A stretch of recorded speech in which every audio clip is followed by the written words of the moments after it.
बच्चों आज हम करने जा रहे हैं मूविंग चार्ज एंड मैग्नेटिज्म का next article, that is the motion of a moving charge in magnetic field. So बच्चों, first of all welcome to my YouTube channel classroom with RK sir. So बच्चों, हमने last article जो हमने इससे पहले किया था, that is the force on moving charge in magnetic field. और बच्चों मैंने आपको बताया था कि ये हमारा नया फिनोमेना शुरू हो गया है। मींस एक तो चार्ज मूव कर रहा है और मूव किस में कर रहा है? मैग्नेटिक फील्ड में। सो मैग्नेटिक फील्ड में अगर कोई चार्ज मूव करे तो वो क्या करता है? उसके ऊपर एक फोर्स लगती है and that force is called as magnetic force.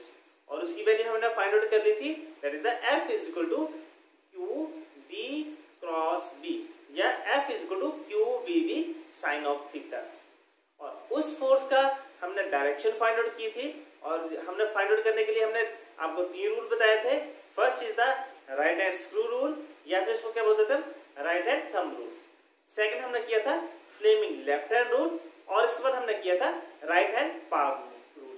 और मैंने बच्चों आपको बताया था कि इसमें से आपको जो इजी लगे हम वही अप्लाई करेंगे। So let's start. हमारा जो आर्टिकल है that is the motion of moving charge in magnetic field. So बच्चों, हमने let us suppose magnetic field अगर इस डायरेक्शन में है और हमारा चार्ज आइदर इस डायरेक्शन में मूव कर रहा है या फिर इस डायरेक्शन में मींस पैरेलल, इस डायरेक्शन में बोलेंगे हम एंटी पैरेलल और इस तरह से बोलेंगे तो हम नॉर्मल टू। तो बच्चों, जब भी कोई चार्ज पार्टिकल अगर मैग्नेटिक फील्ड में मूव कर रहा है, अगर उसके ऊपर मैं यहाँ फोर्स लगाऊं आप इस तरह से या डाउनवर्ड फोर्स लगाऊं या किसी भी तरह से फोर्स लगाऊं तो वो क्या करेगा? अपना पाथ चेंज कर देगा। तो हम क्या बोल सकते हैं इसको? मोशन या फिर हम बोलेंगे path of moving charge in magnetic field. So बच्चों, हमने जो मैग्नेटिक फोर्स थी उसका एक्सप्रेशन निकाला था, that is the Fm is equal to Q B cross B या फिर हमने इसको क्या बोला था? Fm is equal to in magnitude हमने क्या निकाला था? Fm is equal to Q B V sine of theta. और थीटा क्या था?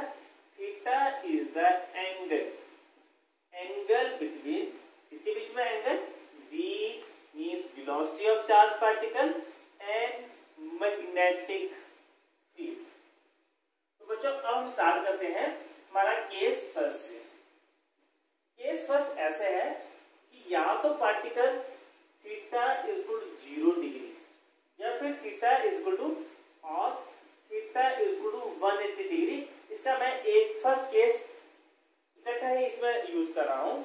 सो बच्चों, लेट अस सपोज हमारे पास मैग्नेटिक फील्ड है इस डायरेक्शन में, late us suppose B is in this direction, so this is the magnetic field। बच्चों मैंने एक चार्ज दिया, late us suppose this is a charge and this charge is +Q। और बच्चों आपको पता होगा कि जिस डायरेक्शन में +Q चार्ज होता है उसी डायरेक्शन में हम फ्लेमिंग जब लेफ्ट हैंड रूल यूज करते थे तो उसी डायरेक्शन में हम सेंटर फिंगर रखते थे या फिर राइट हैंड पाम का थंब हम रखते थे। तो लेट अस सपोज ये हमारे पास चार्ज है इस डायरेक्शन में मूव कर रहा है या फिर हम बोल सकते हैं let us suppose this charge +Q charge that is moves this, ये क्या था? This is the parallel and this is the anti parallel. तो हम इसको क्या बोल सकते हैं? दिस इज द पैरेलल और क्या बोलते हैं? Anti parallel. तो बच्चों, जब भी हमारा charge particle parallel means along the magnetic field या फिर opposite to magnetic field travel करता है तो according to the magnetic force expression Fm is equal to Q B V sine of 0। अगर ये क्या कर रहा है? पैरेलल मूव कर रहा है और अगर एंटी पैरेलल मूव कर रहा है तो क्या आएगा? Fm is equal to Q B V sine of 180 degree. तो इन दोनों ही केसेस में जो फोर्स है वो क्या आ जाएगी? 0। Means magnetic force on charge is 0 अगर ये पैरेलल या फिर क्या करता है? एंटी पैरेलल मूव करे। मींस इसके ऊपर कोई भी फोर्स नहीं लगेगी according to the Newton first law of motion. Means अगर कोई बॉडी रेस्ट पे है तो वो रेस्ट पे रहेगी और मोशन में है तो मोशन में रहेगी।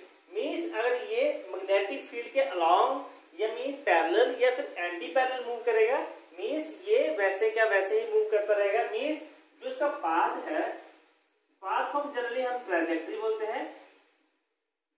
ट्रैजेक्टरी जो है वो क्या आएगी, this is the straight line, वो स्ट्रेट लाइन में मूव करना शुरू करेगा। तो बच्चों जो हमारा जो फर्स्ट केस है ये हमारा इतना इंपॉर्टेंट नहीं है जितना कि हमारा केस सेकंड केस जो है। तो अब हम करते हैं सेकंड केस।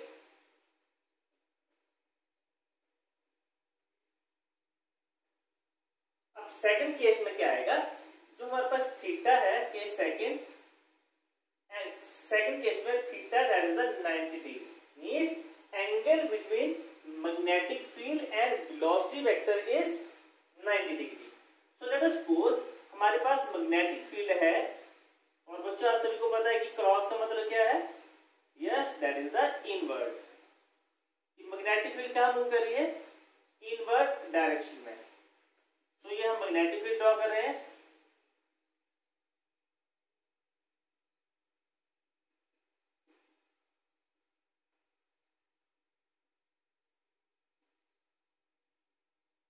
ये हमारे पास आ गई मैग्नेटिक फील्ड। अब लेट अस सपोज बच्चों यहाँ पे मैं एक चार्ज लेता हूँ, late us suppose this charge plus q charge and that is moves in this direction. अब बच्चों अब यहाँ पे देखेंगे कि जो मैग्नेटिक फील्ड है वो है इनवर्ड, ये जो magnetic field that is the inward, और हमारा जो चार्ज है that is move in this direction.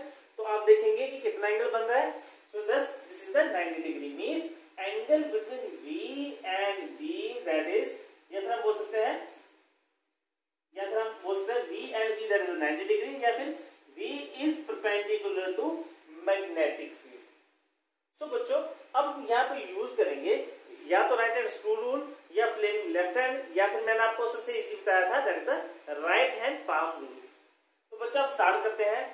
बच्चों सबसे पहले हम जो फिंगर्स हैं, फिंगर्स को क्या करते हैं, that is the magnetic field के अराउंड उसको हम लगा देते हैं। लेट अस सपोज हमारी मैग्नेटिक फील्ड का है इनवर्ड, और जो थंब है that will give the direction of velocity. Late us suppose जो चार्ज है उसकी वेलोसिटी है इस डायरेक्शन में। सो अब बच्चों आप देखेंगे मैग्नेटिक फील्ड इस डायरेक्शन में, थंब हमारा इस तरफ है। सो अकॉर्डिंग टू पाम जिस डायरेक्शन में हमारा हाथ पुश होगा उस डायरेक्शन में हमारी क्या होती है, डायरेक्शन ऑफ फोर्स। सो बच्चों यहाँ पे एक फोर्स लगेगी, that force is the magnetic force. अब बच्चों लेट अस सपोज ये आपका चार्ज जा रहा है और आप यहाँ पे एक फोर्स अप्लाई करेंगे तो क्या होगा, इसका पाथ जो है वो चेंज हो जाएगा। मींस ये यहां से होते हुए ये जो इसका पाथ है वो इस डायरेक्शन में जाना शुरू होगा। अब बच्चों यहाँ पे ये चार्ज जा रहा है इस डायरेक्शन में, मींस वेलोसिटी इस डायरेक्शन में, और जो मैग्नेटिक फील्ड है दैट इज अगेन इनवर्ड। तो बच्चों अब भी आप देखेंगे तब भी कितना एंगल बन रहा है, यस 90 डिग्री। सो 90 डिग्री एंगल बन रहा है। सो अकॉर्डिंग मैग्नेटिक फील्ड इसके ऊपर फिर से फोर्स लगेगी, and that is the towards the this side. This is the magnetic field, this is the thumb, and force is towards the in this side. So magnetic field हमारे इस direction में आ रही है, and that force is the magnetic force. अब बच्चों यहाँ पे पहुंच गया तो इसके ऊपर फिर से फोर्स लग रही है, ये पाथ इसका यहाँ पे है, इस पे फिर से फोर्स लग रही है। तो ये क्या कर रहा है, फर्स्ट टाइम ऐसे जा रहा था, इस पे फोर्स लगी तो उसने पाथ यहाँ चेंज कर लिया, फिर से इस पे फोर्स लगी तो ये पाथ फिर से चेंज कर लेगा। तो इस तरीके से इसका पाथ इस डायरेक्शन में जाना शुरू हो गया। तो बच्चों अब फिर से देखेंगे इस डायरेक्शन में पहुंचते ही यहाँ पे मैग्नेटिक फील्ड इनवर्ड, थंब आ गया अपर डायरेक्शन में और फोर्स लगेगी आपकी इनवर्ड। तो बच्चों इस तरीके से करते करते अगर हम इसको करेंगे तो हमारे पास ये जो चार्ज पार्टिकल है ये इस तरीके से हमारे पास आना शुरू हो जाएगा। और ये क्या करेगा, इन लाइंस को अगर मैं ज्वाइन कर दूं, अगर ये लाइंस लंबी लाइंस है, लाइंस को अगर स्मॉल कर दूं और इनको ऐसे ज्वाइन करना शुरू करूं तो ये क्या करेगा, एक सर्कल की फॉर्मेशन करेगा। मींस जो चार्ज पार्टिकल है इन मैग्नेटिक फील्ड उसका पाथ कैसे आ जाएगा, yes that is a circular motion. So जो ट्रैजेक्टरी है वो क्या आएगी, yes that is a circle. Means ये जो चार्ज पार्टिकल है वो क्या करेगा, सर्कल में मूव करना शुरू कर देगा, जिसका रेडियस क्या है, लेट्स सपोज इसका रेडियस कितना है r। और रेडियस कितना है, that is the R. R radius में ये सर्कल में मूव करना शुरू कर देगा। मींस लेट अस सपोज हमारे पास एक चार्ज है, ये चार्ज अगर सर्कल में मूव करना शुरू कर रहा है, मींस ये क्या कर रहा है, किसकी वजह से आएगा circle motion, yes that is due to the centripetal force. Means जो हमारे पास मैग्नेटिक फोर्स थी वो क्या प्रोवाइड कराएगी, this is the centripetal force. तो बच्चों मैग्नेटिक फोर्स अगर उसके बीच में एंगल 90 डिग्री है तो दैट मींस ये हमारे पास कितना आएगा, Fm is equal to QVB। सो यहाँ पे कितना आ गया, QVB। एंड सेंट्रीपिटल फोर्स का एक्सप्रेशन क्या होता है, लेट अस सपोज ये चार्ज पार्टिकल है जिसका मास m है और वो किस वेलोसिटी के साथ मूव कर रहा है, विद वेलोसिटी v के साथ अगर ये मूव कर रहा है तो हमारे पास सेंट्रीपिटल फोर्स का एक्सप्रेशन आएगा mv²/r। तो बच्चों v से v कैंसिल हो गया तो यहां से हम r की वैल्यू निकाल लेते हैं, r is equal to mv/qv। तो ये हमारे पास आ गया r और ये बच्चों इंपॉर्टेंट है तो हम इसको स्टार लिख रहे हैं। और बच्चों यहां से आप वेलोसिटी भी निकाल सकते हैं। So velocity is equal to r/qv/m। तो बच्चों कहीं अगर ये वैल्यू पुट करने के लिए आए तो हमने ये वाला एक्सप्रेशन यूज करना है, अदरवाइज आप इसको याद रखेंगे। तो बच्चों आप इस एक्सप्रेशन में देखें कि जो रेडियस है that is directly proportional to the velocity. Means अगर कोई स्मॉल वेलोसिटी के साथ मूव करेगा तो उसका सर्कल क्या आएगा, स्मॉल, बिकॉज उसका रेडियस क्या हो जाएगा, small, because r depend upon its velocity. Late us suppose एक चार्ज पार्टिकल है वो मूव कर रहा है 1 मीटर की स्पीड के साथ, जब वो मैग्नेटिक फील्ड में आएगा तो वो एक सर्कल की फॉर्म, उसका जो ट्रैजेक्टरी होगी, पाथ क्या होगी, वो सर्कल होगी।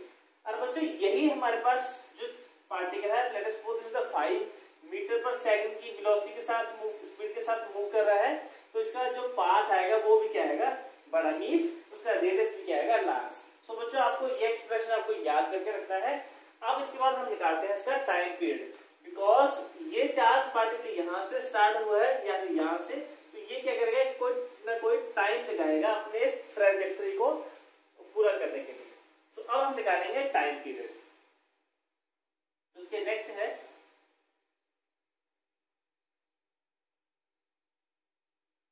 ये हमारे पास आ गया रेडियस। अब इसके बाद हम निकालते हैं जो फर्स्ट है that is the time period. Time period to complete its trajectory. अब बच्चों टाइम पीरियड के लिए हम इसको नोटेशन देते हैं कैपिटल T। अच्छा बच्चों वेलोसिटी जो होती है that is the velocity is equal to distance upon time. तो what is the time, time is equal to distance upon velocity. तो यही टाइम पीरियड का एक्सप्रेशन हम यहाँ पे यूज करेंगे। So time is equal to T and distance. तो बच्चों डिस्टेंस लेट अस सपोज ये पार्टिकल यहां से लेकर यहां तक वापस यहां तक पहुंच रहा है, मींस ये कोई ना कोई डिस्टेंस ट्रेवल कर रहा है और this distance is called as circumference of a circle. So इसका जो डिस्टेंस है that is equal to distance, एक बार लिख लेते हैं, distance upon velocity. So time period is equal to distance और डिस्टेंस कितना है हमारे पास 2πr, that is the circumference of a circle, and t and velocity that is the velocity equal to v। तो बच्चों यहां से हम r की वैल्यू पुट कर देते हैं। So time period is equal to 2πr, r is equal to mv upon qv into v, v से v कैंसिल हो गया। सो टाइम पीरियड जो आएगा that is the 2πm upon qv। तो बच्चों आप यहां पे देखेंगे जो टाइम पीरियड है वो वेलोसिटी के ऊपर डिपेंड नहीं कर रहा है, means it is the independent of velocity. अब बच्चों आप बोलेंगे कि वेलोसिटी पे डिपेंड नहीं कर रहा है, तो मैंने जो एग्जांपल आपको बताई थी कि जो फर्स्ट जो चार्ज था उसकी वेलोसिटी थी 1 मीटर पर सेकंड वर्स, तो उसके लिए जो सर्कल बन रहा था वो यहां तक बन रहा था, और जो 5 मीटर पर सेकंड के लिए मैं वेलोसिटी के लिए बोला था उसके लिए जो सर्कुलर पाथ बन रहा था वो वैसे लार्ज बन रहा था। तो बच्चों आप देखेंगे कि जब भी कोई चार्ज किसी भी वेलोसिटी के साथ मैग्नेटिक फील्ड में ट्रेवल करेगा वो वेलोसिटी के ऊपर जो उसका टाइम पीरियड है that doesn't depend upon its velocity. अब ये कैसे होगा, लेट अस सपोज ये जो हमारा चार्ज पार्टिकल है इसके लिए हमारे पास क्या है, यस इसके लिए क्या है, वेलोसिटी कम के साथ उसके लिए रेडियस जो उसका पाथ है वो भी कम है, और ये 5 मीटर मीन्स ज्यादा वेलोसिटी के साथ मूव कर रहा है तो उसको उतना ही डिस्टेंस भी ट्रेवल कर रहा है। सो मीन्स टाइम दोनों के लिए क्या रहेगा, सेम। और बच्चों यही फिनोमेना ये वाला कहाँ पे यूज होगा, दैट इज इन साइक्लोट्रॉन। ये वाला पॉइंट और ये वाला पॉइंट इंपॉर्टेंट है, इसको हम यूज करेंगे हमारे next article that is in the cyclotron. So बच्चों अभी तक हमने निकाला है रेडियस, रेडियस के बाद हमने निकाली थी वेलोसिटी, और वेलोसिटी के बाद निकाला हमने टाइम पीरियड। तो बच्चों इसकी जो नेक्स्ट है that is the frequency. Next is the frequency. Frequency means mu. अब फ्रीक्वेंसी क्या होता है, frequency is the inverse of time period. So what is the value of time period, so this is equal to 1 upon 2 pi m upon qv, so which is equal to qv upon 2 pi m, so frequency is equal to qv upon 2 pi m। so ये हमारे पास आ गई frequency. अब बच्चों ये circle में move कर रहा है तो मतलब हम कौन सी फ्रीक्वेंसी यूज करते हैं, यस एंगुलर फ्रीक्वेंसी। सो अब हम करेंगे angular frequency.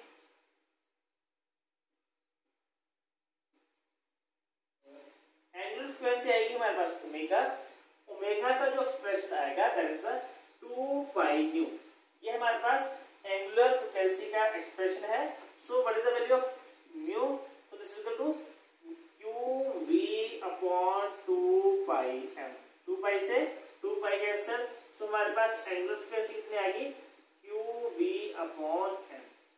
so this is the expression of angular frequency। और बच्चों इसमें एक फैक्टर आ रहा है जिसमें चार्ज पर मास रेशो, और ये वाला एक्सप्रेशन ये भी हमारे पास साइक्लोट्रॉन में यूज होगा। सो अभी तक हमने निकाला था motion of a moving charge in magnetic field. बच्चों कैसा है उसका मोशन है, that is a circular motion, और जिसकी ट्रैजेक्टरी है वो क्या है, सर्कल। सर्कल के बाद हमने उसका निकाला था रेडियस, और रेडियस के बाद हमारे पास निकाला टाइम पीरियड, और फिर क्या निकाला हमने फ्रीक्वेंसी। तो बच्चों इसके अब नेक्स्ट करते हैं।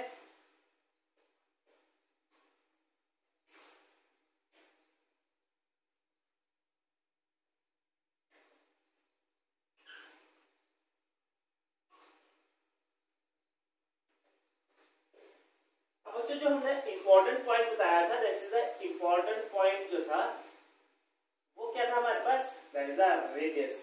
और रेडियस को लिए मैंने आपको बताया था वो वैल्यू कैसे आप याद करेंगे, हमारे पास था Fm is equal to Fc, और Fm क्या था, qvv which is equal to mv square upon r। v से d cancel, so r is equal to mv upon qv। और मैंने बताया था आपको ये mv अपॉन qv ये आपने लर्न कर लेना है because it is an important point. So बच्चों ये तो हमारे पास आ गया रेडियस। अब बच्चों कई बार क्वेश्चन ऐसा पूछ लिया जाता है कि इसको काइनेटिक एनर्जी की फॉर्म में लिखो। तो सबसे पहले हम इस r को, ये जो r था बिकॉज मास इनटू जो वेलोसिटी होती है उसको क्या लिखते हैं p। p means yes linear momentum, तो इसको हम लिख देते हैं p अपॉन qv। तो बच्चों जो काइनेटिक एनर्जी होती है, kinetic energy is equal to half mv square. तो बच्चों इसको ऐसे करते हैं, m से मल्टीप्लाई कर देते हैं और m से क्या करते हैं डिवाइड, तो this is equal to v square, और ये बन जाएगा half m into m, this is m square, और ये m स्क्वायर v स्क्वायर, ये बन जाएगा p square upon m means p square upon 2m। So बच्चों यहाँ से हमारे पास kinetic energy, so kinetic energy के लिए मैं सिंपली E लिख रहा हूँ, E is equal to p square by 2m, so which is equal to p, because हमें p की वैल्यू पुट करनी है, so p is equal to 2me, और जो स्क्वायर था इस तरफ आके क्या बन जाता है अंडर। अब ये वैल्यूज हम यहाँ पुट कर देते हैं, so which implies, so r is equal to under 2me upon q2। तो बच्चों आपको आपको सिर्फ ये वाला एक्सप्रेशन याद करना है, इसके बाद की जो एक्सप्रेशन है वो आप वैल्यूज पुट करके निकाल सकते हैं। सो बच्चों ये जो आर आया है this is in term of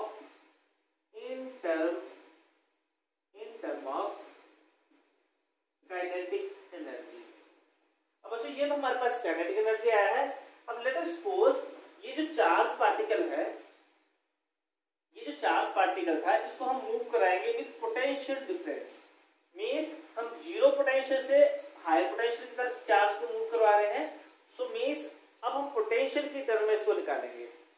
सो बच्चों अभी आपने जो लास्ट चैप्टर था हमारे पास सेकंड चैप्टर, उसमें हमने निकाला था दैट इज अ पोटेंशियल। और पोटेंशियल का जो डेफिनेशन थी that potential is defined as work done to move a charge. So means जो वर्क डन जो आएगा this is equal to Q into V। अगर हम एक चार्ज को इस पॉइंट से यहां तक इसको क्या करा रहे हैं हम एक्सेलरेट, मींस हम विद जीरो वेलोसिटी से इसको एक्सेलरेट करा के हम इसको कहां तक ले जा रहे हैं, मींस इसकी जो इनिशियल वेलोसिटी है दैट इज u और इसको हम कहां तक ले जा रहे हैं this is the final velocity v। सो बच्चों वर्क डन, अब बच्चों वर्क डन जो होता है वर्क एनर्जी थ्योरम के अकॉर्डिंग, वर्क एनर्जी थ्योरम और वर्क एनर्जी के थ्योरम क्या बोलती है that is the change in kinetic energy. Change in kinetic energy means final energy minus initial energy. So ये कितना आ रहा है this is half mv², means जो वर्क है that is equal to change in kinetic energy या फिर kinetic energy means E and work done जो हमारे पास है this is equal to Q into V। Means जो हमारे पास जो एक्सप्रेशन आ रहा है this is the under 2me। यहाँ पे हम E की अगर वैल्यू पुट कर दें तो E की वैल्यू कितना आएगी, so therefore R is equal to under 2me and E is equal to yes E is equal to Q into V upon यहाँ पे कितना आ रहा है this is Q into V। बच्चों इसको मैं अगर अंडर के अंदर ले जाऊं so R is equal to under 2mqv upon this is the Q² into V²। अगर मैं इसको अंडर के अंदर लेके जा रहा हूं सो Q से Q कैंसिल, सो जो हमारे पास R आएगा R is equal to under 2mv upon QV²। So बच्चों आपको सिर्फ ये वाला पॉइंट्स मैंने आपको बताया था, ये इंपॉर्टेंट पॉइंट है, ये आप लर्न करेंगे। और इसके बाद हम R in term of kinetic energy भी निकाल सकते हैं। वो कैसे, हमारे पास काइनेटिक एनर्जी का रिलेशन है और इसी के साथ हम क्या निकाल सकते हैं हमारे पास in term of potential. So potential के लिए जो हमारे पास आ रहा है R is equal to under 2mv upon QV²। So बच्चों ये जो क्वेश्चंस है, ये जो हमारे पास एक्सप्रेशन है, ये हमारे न्यूमेरिकल्स में आएंगे तब हम इनको यूज करेंगे। सो अब हम इसे बाद में करते हैं न्यूमेरिकल्स।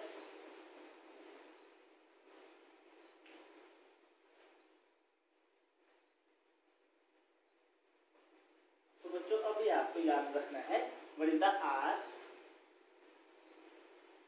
और इसी के बेस पे हम निकालेंगे न्यूमेरिकल्स। सो स्टार्ट करते हैं first numerical.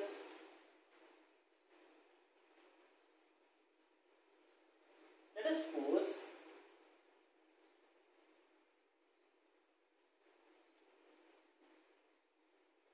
in a chamber there is a magnetic field of 9.1 Gauss is maintained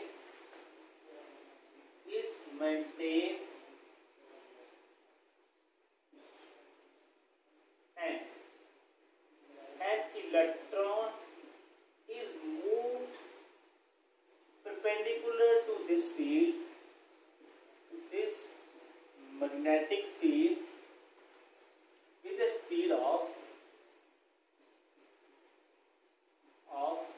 4.8 into 10 power 6 meter per second.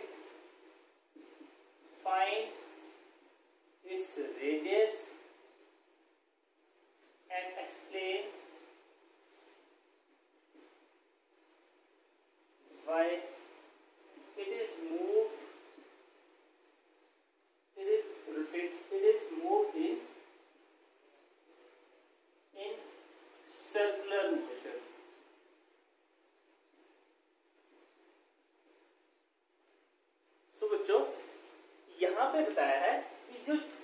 Late us suppose magnetic field है इनवर्ट और जो चार्ज है वो मूव कर रहा है that is perpendicular to the magnetic field. बच्चों जब भी कोई चार्ज मैग्नेटिक फील्ड में परपेंडिकुलर मूव करता है let us suppose magnetic field, ये हमारे पास चार्ज है, ये इसकी वेलोसिटी है और ये क्या है मैग्नेटिक फील्ड। तो बच्चों मैंने इससे पहले आपको अंडरस्टैंड करा दिया है कि मैग्नेटिक फील्ड इस डायरेक्शन में, वेलोसिटी इस डायरेक्शन में, तो ये लगेगी पाथ, ये लगेगी इसके मैग्नेटिक फोर्स और इसका पाथ हो जाएगा इस तरह। तो ये क्या करेगा, सर्कुलर पाथ में मूव करना शुरू कर देगा। तो आप सबसे पहले इसके बारे में बता सकते हैं कि सर्कुलर मोशन में कैसे आएगा। अब बच्चों हमें निकालना है रेडियस। तो बच्चों आप सभी को रेडियस का फॉर्मूला पता है, दैट इज द mv/q/v। तो बच्चों यहाँ पे हमें इलेक्ट्रॉन दिया है, so what is the mass of electron, this is 9.1 × 10⁻³ kilogram. So mass of electron is equal to 9.1 × 10⁻³ kilogram. अब वेलोसिटी दी है जो हमें, velocity that is equal to 4.8 × 10⁻6 metre per second. और charge on an electron is equal to 1.6 × 10⁻⁻19 coulomb. और हमारे पास दिया है B is magnetic field and magnetic field is equal to 9.1 gauss, और जो 1 गॉस है 9.1 × 10⁻⁻4 tesla, means 1 gauss is equal to 10⁻⁻4 tesla. अब ये सारी वैल्यू यहाँ पुट कर देते हैं। So V is equal to 4.8 × 10⁻6 upon Q that is equal to 1.6 × 10⁻⁻19 and this is equal to 9.1. B is equal to 9.1 × 10⁻⁻4। सो बच्चों यहाँ से जो कैंसिल आउट होता है उसको कैंसिल आउट कर लेते हैं। 9.1 से 9.1 cancel, 16 and this is equal to 3. So 3 और 9 4 13 और 13 ऊपर जाके बच जाएगा प्लस का 13 and 13 and 6 that is 19. So this is equal to 10⁻31 and 10⁻19. So this is equal to 10⁻2 meter. So which is equal to the radius of the electron in which it will moves in a circular path. So बच्चों ये question था easy, जिसमें सारी values दी थी और हमें क्या निकालना था उसका रेडियस, या फिर हमें रेडियस दिया होगा, हमें अदर वैल्यूज पूछ सकते हैं। बट बच्चों इस तरह से क्वेश्चन अगर हमारे पास जेईई में से नीड्स में नहीं आएंगे वो कैसे आएंगे, उसके लिए हम करते हैं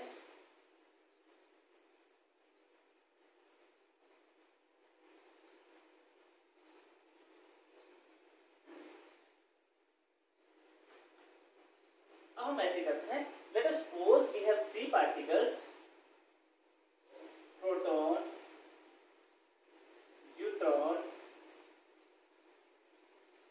and alpha particle moves perpendicular to the magnetic field with equal kinetic energy. Find their ratio of their radii. So let us suppose जो हमारे पास अल्फा जो प्रोटॉन है उसका रेडियस मान लेते हैं rp, और हमारे पास न्यूट्रॉन है उसका रेडियस मान लेते हैं दिस इज rd, एंड जो हमारे पास अल्फा पार्टिकल है उसका रेडियस मान लेते हैं r अल्फा। तो बच्चों हमें क्या निकालना है, इनका रेडियस। अब बच्चों r जो था वो हमें पता है वैल्यूज क्या होती है, r is equal to that is equal to mv/q × v। ये कहाँ से आया है, ये हमें रेडियस के एक्सप्रेशन से आया है। तो बच्चों अब हमें निकालना है इसका एक्सप्रेशन, लेकिन हमें पूछा है विद इक्वल काइनेटिक एनर्जी। तो बच्चों इक्वल काइनेटिक एनर्जी के लिए हमने इसका रेशियो निकाला था, so that is equal to 2mE/qv। तो बच्चों यहाँ पे m और q मींस चार्ज की वैल्यू आ रही है। तो सबसे पहले हम एक टेबल बना लेते हैं जिसमें हमें इसकी वैल्यूज है। तो सबसे पहले हमारे पास आएगा प्रोटॉन, सेकंड है न्यूट्रॉन और आगे है अल्फा पार्टिकल। हम इसका पहले निकाल लेते हैं मास, फिर निकालते हैं इसका चार्ज।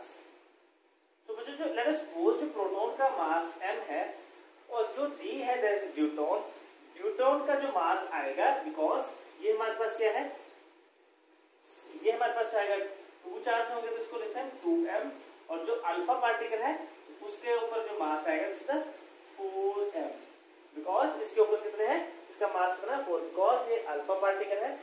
अब p प्रोटॉन का जो चार्ज है लेट अस सपोज e, तो प्रोटॉन और ड्यूटोन, ड्यूटोन का भी क्या होता है दैट इज e, और जो अल्फा पार्टिकल है उसका जो चार्ज आएगा दिस इज 2e, इसमें कितना होता है 2 इलेक्ट्रॉन्स। तो बच्चों अब हम इसकी वैल्यूज पुट कर देते हैं।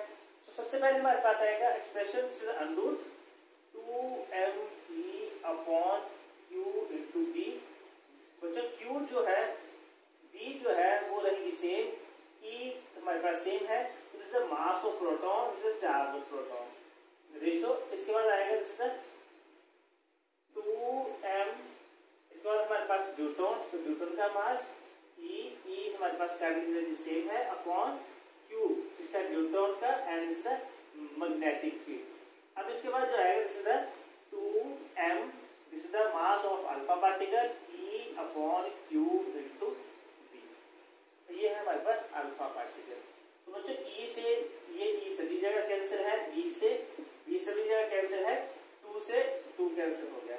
अब हमारे पास आ गया mass of proton. So mass of proton हमने भी लिखा था m, this is under upon charge कितना है दिस इज e रेशियो। अब हमारे पास mass of deuteron this is 2m upon e, इसके बाद हमारे पास mass of alpha particle this is 4m upon 2e। तो जो m से m कैंसिल, e से e कैंसिल, तो बच्चों हमारे पास यहाँ पे आएगा 1, यहाँ पे आएगा अंडर 2, और यहाँ पे अगर हम इसको लिखेंगे so this equal to under 4 का आएगा 2 अपॉन 2 दैट इज 1। तो ये हमारे पास रेडियस का क्या आ गया हमारे पास रेशियो। अब बच्चों अगर ऐसा ही क्वेश्चन हमारे पास हो और हमें बोला हो हैविंग इक्वल पोटेंशियल डिफरेंस या इक्वल पोटेंशियल, सो हमें इसका रेडियस निकालना है। तो बच्चों रेडियस निकालने के लिए हम क्या करेंगे, हमारे पास जो नेक्स्ट रिलेशन था वो हमें पता है this is the r, r के लिए हमने क्या निकाला था e is equal to this is the qb, और हमने क्या लिखा था r equal to this is equal to r equal to under 2me, और e को क्या लिखा था हमने q into yes, because potential is equal to work upon charge, so work done is equal to e into q upon q into b। जब हम इसको अंदर लेके गए था तो ये बन गया था q स्क्वायर b स्क्वायर, और q से q कैंसिल, सो हमारे पास आ गया था 2mb upon under q into b square. So बच्चों अब यही एक्सप्रेशन में हम क्या करते हैं, इसका रेशियो निकालते हैं। सो हमारे पास rp जो है this is under 2mb upon q into b square, rd this is equal to 2mb upon qb square. एक बार हम लिख देते हैं सभी वैल्यूज को, 2mb upon q into b square, this is the mass of proton, this is the mass of deuteron, this is the mass of alpha particle, charge of proton, charge of deuteron and mass of charge of alpha particle.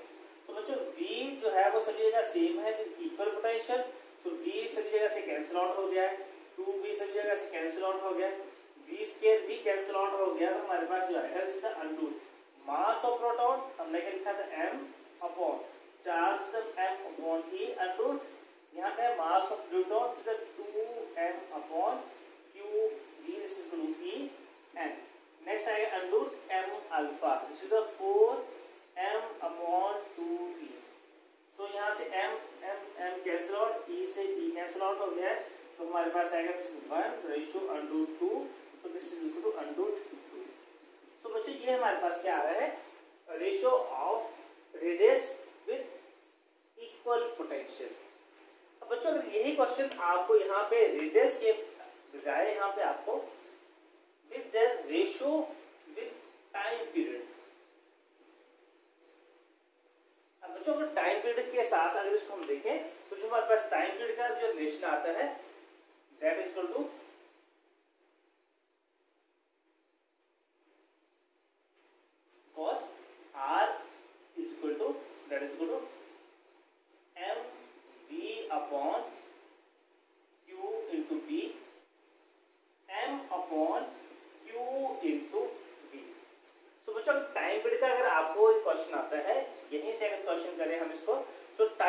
Relation क्या है, this is the time period of proton, time period of neutron, time period of alpha particle. So बच्चों अगर इसकी values put करें तो this is 2 pi m upon qb, this is 2 pi m upon qb, this is 2 pi m upon q into b। So बच्चों b से जगह से cancel out हो जाएगा, तो 2 पाई से 2 पाई कैंसिल आउट हो जाएगा। अब हमें मास और चार्ज की वैल्यू पुट करनी है। सो मास अगर हम m लेते हैं और इसके जो e है mass, this is the mass of proton, this is the mass of neutron, this is the mass of alpha particle, this is the proton, this is the neutron and this is the alpha particle. So अगर यहाँ पे देखें तो मास of neutron जो है this is the 2m upon charge same है। इसके बाद में आएगा this is the mass of alpha particle, so this is the 4m upon 2e, so m से m कैंसिल, ये सब जगह से कैंसिल आउट हो रहा है, तो दिस इज 1:2:2। सो बच्चों अगर आपको इस तरह से कोई भी क्वेश्चन आता है जेईई मेंस के लिए, इस तरह से आप और क्वेश्चनों को भी ट्राई करें, उसके आंसर निकालें। सो मिलते हैं नेक्स्ट वीडियो लेक्चर के लिए, तब तक के लिए